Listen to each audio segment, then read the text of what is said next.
Henri Tangana, entre l'Afrique du Sud et les États-Unis, ça chauffe davantage sur le plan diplomatique. Ibrahim Rassoul, l'ambassadeur sud-africain accrédité à Washington, a été déclaré persona non grata pour la simple et unique raison, bien sûr, selon les autorités américaines, qu'il a souligné que Donald Trump mobilise un suprémacisme contre, bien sûr, le président en exercice de l'Union africaine, qui est Cyril Ramaphosa. D'abord, cette annonce d'expulsion du diplomate sud-africain du côté de Washington, comment est-ce que vous l'avez accueilli? C'est une situation baroque. C'est parce que c'est quand même assez, oui, assez baroque, en tout cas, de voir qu'on accuse un Sud-Africain de suprémacisme. D'abord parce que le pays était envahi par des étrangers qui sont venus, qui en ont fait une colonie d'occupation. Ils sont venus occuper le pays. Ils sont venus, ils ont imposé des lois, comme d'ailleurs dans tous les pays d'Afrique. Parce qu'il faut, quand vous regardez l'histoire africaine, vous entendez qu'il y a eu un traité de tel roi avec les Allemands. Qu'est-ce que ça vaut un traité? Dans le cadre de quelle législation, de quelle loi?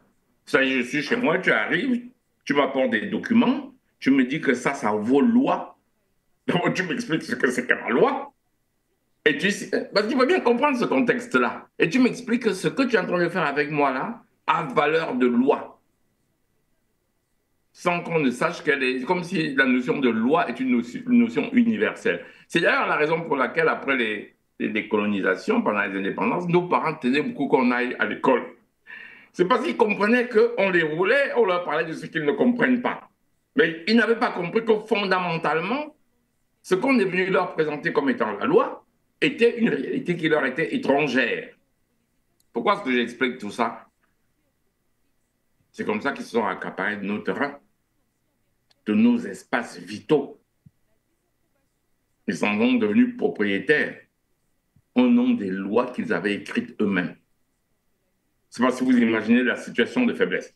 On en arrive alors à ce qu'il y a en Afrique du Sud, où la majorité des terres sont la propriété privée de la minorité des Afrikaners, qui sont en réalité des envahisseurs, colons.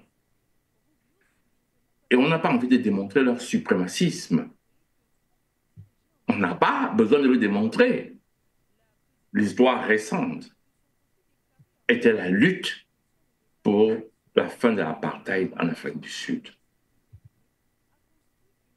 On se souvient encore, je me souviens encore, j'étais jeune, la grande chanteuse et regrettée nord-américaine, Whitney Houston, était allée faire un concert là-bas pour l'abolition de l'apartheid. Il y a eu beaucoup de musiciens nord-américains, notamment Whitney Houston, la regrettée Whitney Houston. À l'époque, je n'avais pas encore de conscience politique. Mais j'étais révolté par l'apartheid. D'abord, j'étais révolté d'apprendre qu'il y a des gens qui pensent qu'ils sont supérieurs aux autres par nature. C'est-à-dire que Dieu a décidé qu'eux sont supérieurs. Ils ont violenté, colonisé, arraché les richesses, arraché les terres. On en arrive à cette situation aujourd'hui qu'on ne peut pas ignorer. Alors qu'il n'y a même pas encore eu de dédommagements pour toute cette violence subie pendant des siècles. L'Afrique du Sud essaie de rétablir l'équilibre, ce qui serait une forme de dédommagement en réalité. Il y a un chef d'État aux États-Unis qui explique que le suprémaciste est celui qui essaie de rétablir l'équilibre. Et vous allez d'ailleurs vous rendre compte que le jour où on va demander, on le fait d'ailleurs déjà, d'être indemnisé pour les violences qu'on a subies pendant des siècles, pendant l'esclavage. Parce qu'il faut savoir que ces pays, c'est nous qui les avons construits. Parce qu'à l'époque, il n'y avait pas de pétrole.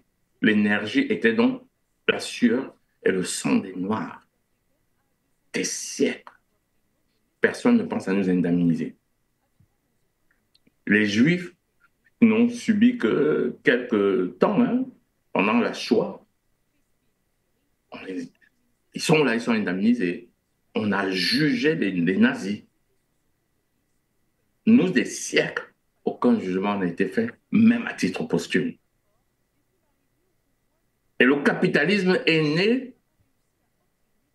parce que ces gens avaient accumulé des capitaux par la traite des Noirs, une traite africaine, une traite transatlantique.